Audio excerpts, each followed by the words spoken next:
कार्यकर्ता हैं या कोई सर्वशक्तिमान जो पुलिस का कोई डर ही नहीं बचा? आज नासिक, मुंबई, कहीं पालघर, कहीं भी वो अपना काम किए जा रहे हैं और कुछ हो नहीं रहा। जी बहुत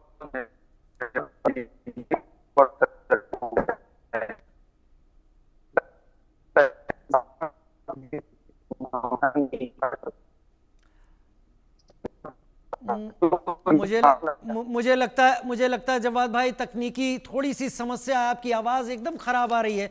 मैं कोशिश करूंगा जल्दी उसे सुधरवा लें, फिर आपका रुख करता हूं। लेकिन नाजिया, मैं आपका रुख करता हूं। इस बीच आप मेरे साथ जुड़ी हुई हैं, आपने सबको सुना। ये राज ठाकरे के कार्यकर्ता नाजिया जो कर रहे हैं, ये भारतीय राजनीति का पुराना रूप आपको लगता है, फिर महाराष्ट्र में उन्हें लगता है कि वोटर ऐसी कोशिश से कुछ जल्दी प्रभावित हो जाता है, इसलिए इस रास्ते को अपनाया गया है? राजीव जी, हर हर महादेव आपको भी और मेरे सभी को पैनलिस्ट को भी भारत माता की जय। राजीव जी, मुझे लगता है कि इलेक्शन जब आता है तो वोटर्स को प्रभावित करने के लिए अपने कारनामे, अपने कार्य और अपने अच्छे वर्क को दिखाया जाता है। अब अपनी स्पीचेस में भी नेता यही करना यही चाहिए नेताओं को कि आपने अपने राज्य की जनता के लिए क्या क्या अच्छे काम किए हैं वो बताएं। इस तरीके से डंडा उठा करके आप डायबॉलिक क्रिमिनल माइंड एक्टिविटीज अगर आप दिखा रहे हैं तो इससे जाहिर हो रहा है कि आपकी दिशा और आपका दशा क्या हो चुका है और आप बनना क्या चाह रहे हैं। ये देश, भारत देश बहुत खूबसूरत है राजीव जी। इतना खूबसूरत है कि हमने 1600 भाषाओं को सम्मान एक जैसा दिया। 1600 भाषाओं को हमने अपने सर मत्थे रखा है और अपनी पलकों पर बिछाया है। और जिस राज्य में भी हम जाते हैं वहां की भाषा को सम्मान देते हुए बड़े प्रेम से कहते हैं कि ये भाषा मुझे नहीं आती लेकिन सीखूंगी जरूर, सीखने की कोशिश जरूर करूंगी। प्यार तो हमने इतना दिखा दिया राजीव जी कि जिन्ना के लिखे हुए शरिया को भी देश के न्यायपालिका में हम सुन लेते हैं चुपचाप मुंह बंद करके। प्यार तो हमने इतना दिखा दिया कि जिन्ना के लिखे हुए शरिया पर all India Muslim personal law board parallel चल रहा है देश के सर्वोच्च न्यायपालिका के बराबर। प्यार तो हमने इतना दिखा दिया कि जमायतुल उलमा हिंद जो टेररिस्ट जितने भी लिस्ट है उनको वो लीगल एड देता है, फिर भी हम चुप रहते हैं और वो इस्लाम के जस्टिफिकेशन पर देता है। प्यार तो हमने इतना दिखा दिया राजीव जी कि अरब की आई हुई भाषा अरबी हमारे कान तक 5 बार अजान के रूप में टकराती है।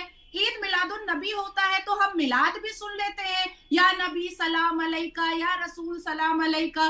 तो हमने तो इतना प्रेम जाहिर कर दिया कि जिन्ना के शरिया को भी हम चुपचाप सुनने पर मजबूर हैं, हम अरब की अरबी को सुनने पर मजबूर हैं। आखिर हिंदी, हिंदू और हिंदुस्तान से जो नफरत राज ठाकरे दिखा रहे हैं, यह साफ समझ में आ रहा है कि पाकिस्तान से एक मोटी रकम राज ठाकरे को आई है दोबारा।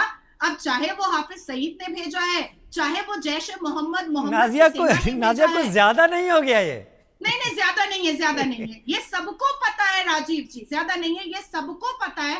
देखिए, हम अपनी आंखें मूंद लें वो बात अलग है जी, वो बात अलग है, लेकिन हम फैक्ट और फिगर पर अगर बात करें तो मैं बिल्कुल सही कह रही हूँ कि राज ठाकरे के प्रीवियस रिकॉर्ड को उठाइए और राज ठाकरे का प्रीवियस रिकॉर्ड उठा करके देखिए कि दाऊद इब्राहिम से वो कितना नजदीकी रिश्ता रखता था। ये जानना सबके लिए जरूरी है। अब दूसरी बात आ रही है जो बहुत इंपॉर्टेंट है कि हमेशा ठाकरे परिवार से बॉलीवुड बहुत नजदीक रहा है, हमेशा। और आज भी राज ठाकरे के मंच पर जावेद अख्तर भी आते हैं, सोनाली बेंद्रे भी आती हैं, गुलजार भी आते हैं, शाहरुख खान से भी मिलता है राज ठाकरे। तो क्या राज ठाकरे की पहली कोशिश ये नहीं होती कि आप शाहरुख खान को मराठी बुलवाओ और हिंदी सेंसर बोर्ड को, हिंदी सिनेमा को हटा करके मराठी सिनेमा करो? भाई, मराठी हीरो हीरोइन का तो कोई वैल्यू ही नहीं है महाराष्ट्र में। मराठी राइटर और प्रोड्यूसर का और सिंगर का तो कोई वैल्यू, अस्तित्व ही नहीं है महाराष्ट्र में। आप एक सेलेक्टिव राजनीति जो कर रहे हैं, और जितना डिटेल्स मैंने राजीव जी निकाला है, सारे हिंदुओं को मारा गया है, सारे हिंदुओं को बेइज्जत किया गया है। लोखंडवाला की एक बिजनेस वुमेन जो मराठी है और मराठी भाषा बोलती है, उसको उद्धव ठाकरे की पार्टी के एक मुसलमान विधायक का बेटा बदतमीजी करता है, गंदी गंदी माँ बहन की गालियां हिंदी में देता है कि तुमने हिंदी भाषा वालों का तुमने